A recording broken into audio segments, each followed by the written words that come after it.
Hello viewers.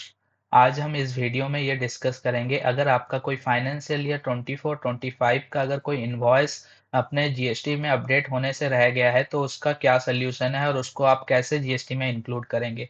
तो सबसे main question यहाँ पे ये आता है कि आपका फाइनेंशियल ईयर 24-25 का इनवॉइस आपको ये कब पता चला कि आपने उसको अपने रिटर्न में इंक्लूड नहीं किया है। अगर आपको ये अक्टूबर 2025 का आर वन फाइल करने से पहले पता चल गया है तो आपको कोई प्रॉब्लम वाली बात नहीं है। आप उस इनवॉइस को अपने अप्रैल 2025 से अक्टूबर 2025 के आर वन में उसको आप अपडेट कर सकते हैं, चाहे वो बी टू बी इनवॉइस हो या बी टू सी इनवॉइस हो। आप उसको अपडेट करके अगर उसका टैक्स पेमेंट नहीं हुआ है तो उसका टैक्स साइमल्टेनियसली 3B में पेमेंट करके आप पेमेंट कर सकते हैं, जो कि नॉर्मल केस है। लेकिन यहाँ पे प्रॉब्लम तब आता है कि आपको अक्टूबर 2025 का रिटर्न फाइल करने के बाद इस चीज़ का रियलाइज़ हुआ है कि आपने कोई बी2बी इनवॉइस में या बी2सी इनवॉइस में कुछ मिस्टेक कर दिया है।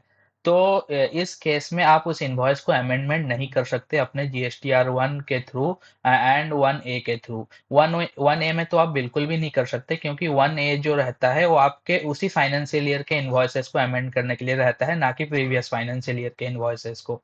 तो इस केस में आपको उस इनवॉइस का जो टैक्स है एनुअल रिटर्न के थ्रू डिक्लेयर करना होगा और उस टैक्स को DRC 03 के थ्रू पेमेंट करना होगा। और इसमें सामने जो रिसिपिएंट होता है उसको इसका इनपुट टैक्स क्रेडिट मिलने में प्रॉब्लम आता है, क्योंकि उनके टू बी में ये इनवॉइस रिफ्लेक्ट ही नहीं हो पाया।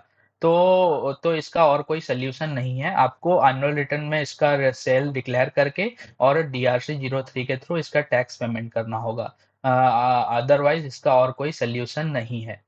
तो इस तरह के प्रैक्टिकल टॉपिक के लिए आप हमारे चैनल को सब्सक्राइब कर सकते हैं।